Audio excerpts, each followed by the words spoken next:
Welcome to the deep dive. We've got quite a bit of source material here, announcements, articles, all sorts of notes. Yeah, good stack. And we're going to use it to really unpack one specific event, the Apollo Theater's 2025 Spring Benefit. Right. And the goal today isn't just, the basic facts, who, what, where, when. We want to dig into what these sources tell us about the significance of it all. Exactly. We're looking at the honorees, the performers, sure, but also this, huge turning point for the theater that this event really marks. What's it reveal about the Apollo's history, where it is now, and importantly, where it's headed? Okay, let's dive right in then. So the sources established pretty quickly this spring benefit. It's the Apollo's biggest fundraiser, happens every year. And this year, it's set for Wednesday, June 4th, 2025. We also see mentions that it's getting some serious coverage. HarlemAmerica Digital Network, G. Keith Alexander, they'll be there. But the real headline that jumps out from all these sources, this 2025 benefit is the last one, the final fundraising event happening inside the historic theater. Wow. Before it undergoes its first ever full-scale renovation, modernization. After 90 years. 90 years, that's genuinely incredible. So this benefit isn't just raising money, it's sort of a farewell. Yeah. To the Apollo as we know it right now. Exactly. And the sources frame it very much as a multi-generational thing, a celebration designed to highlight how absolutely crucial the Apollo has been for Black artists, launching careers, supporting them for decades. That makes sense. 90 years of history right there. And that idea, honoring the past but also looking forward, that really comes through when you look at who they're honoring this year. Okay, yeah, let's talk about the honorees. Two names really stand out in the materials. Mm-hmm. First, Clive Davis. Music industry legend. He's getting the Legacy Award. And, on top of that, an induction into the Apollo's Walk of Fame. Big deal. Huge. And what's interesting from the sources is his own take on it. Yeah, there's a quote where he says getting this recognition from the Apollo is deeply meaningful. Right. Because, the Apollo launched and celebrated so many of the artists I've admired and worked with throughout my career. It shows the Apollo recognizing the whole picture, not just the performers on stage. Absolutely. It's the ecosystem. Right. And then the other big name is Teyana Taylor. She's getting the first ever Innovator Award. Inaugural. Yeah. That's key. The sources stress it's for her trailblazing work, across music, film, fashion, culture. Mm-hmm. She does it all. And her connection is really personal, right? The sources mentioned she grew up in Harlem. Yeah, grew up seeing the Apollo as this beacon, a source of inspiration and Black excellence is how she put it. So being honored by this place in her hometown. Must be amazing for her. Totally. And giving her the first Innovator Award. That feels like a statement from the Apollo about the kind of multi-talented modern artists they see shaping the future. Which ties perfectly into the other huge piece of news threaded through all these sources, the renovation itself. Mm-hmm. They're not just calling it a renovation, though. The language is interesting. A reemergence, a true modernization. The goal seems to be balancing that incredible history, you can't replace that, with making it a better experience for today's audiences and artists, keeping it central to American culture, global culture even. And this event, June 4th, that's the line in the sand. It's the last big night before the work begins. Right.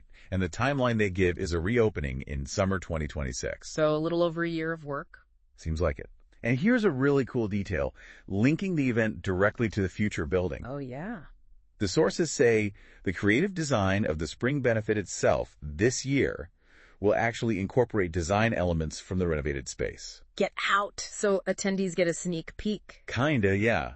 A preview woven into the party. That is such a smart way to handle the transition, like letting the past host a glimpse of the future right there in the room. It really is. And the Apollo president and CEO, Michelle Ebanks, she has a quote in here that just nails it. What'd she say? She talks about the benefit celebrating legacy and the artist shaping what's next, marking this final moment, but also offering let me find the exact words, a powerful glimpse into the Renaissance to come. Renaissance to come. Yeah. Wow.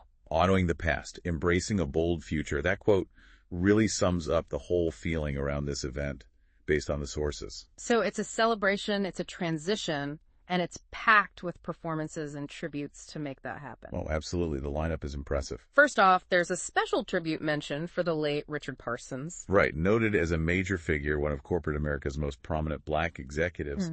And he was chair of the Apollo board for a long time.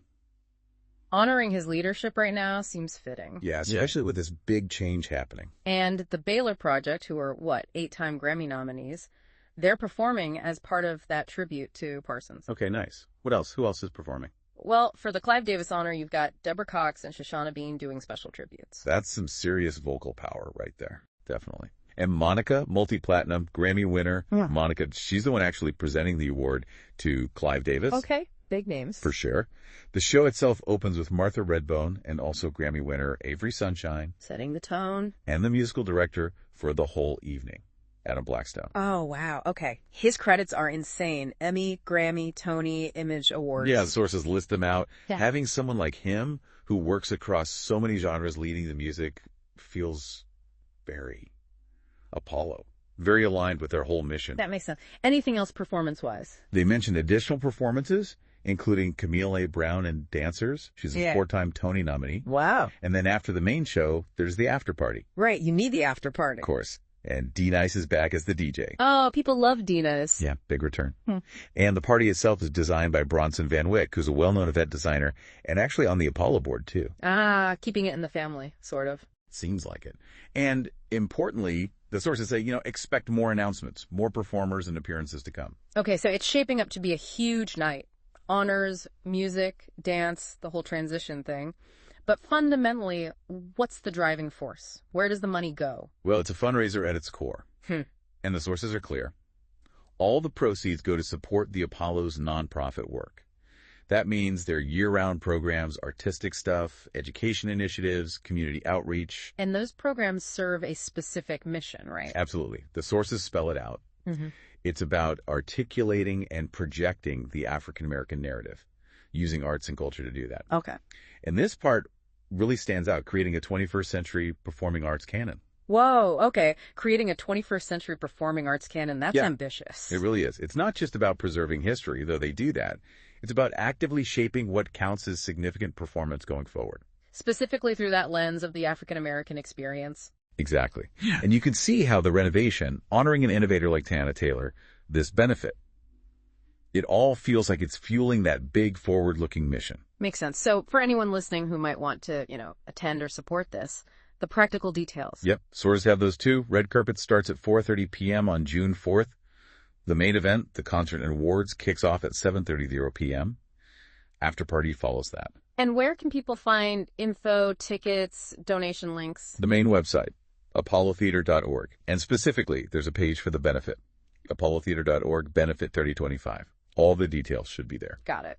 So summing up then, this 2025 Apollo Spring Benefit, it's way more than just your average gala. Oh, for sure. It's marking this huge moment of change, honoring legends, celebrating new innovators, saying a temporary goodbye to the physical space before this massive overhaul. 80 years in the making. Right. And it's all in service of this really powerful mission, championing the African-American narrative and literally building the performing arts canon for the future. Which leaves us with a pretty interesting final thought, drawing straight from these sources. Yeah. The Apollo is explicitly stating its goal.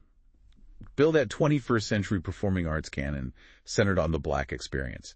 At the same time, they're physically remaking their historic home, this renaissance they talk about. Okay. So the question becomes, what does that actually look like? When they reopen in 2026, how does a modernized yet still deeply historic Apollo Theater actually go about shaping the future of arts and culture? Not just in Harlem, but, nationally, globally. What does that canon building look like in practice? That's a great question to ponder. What does that future Apollo really bring?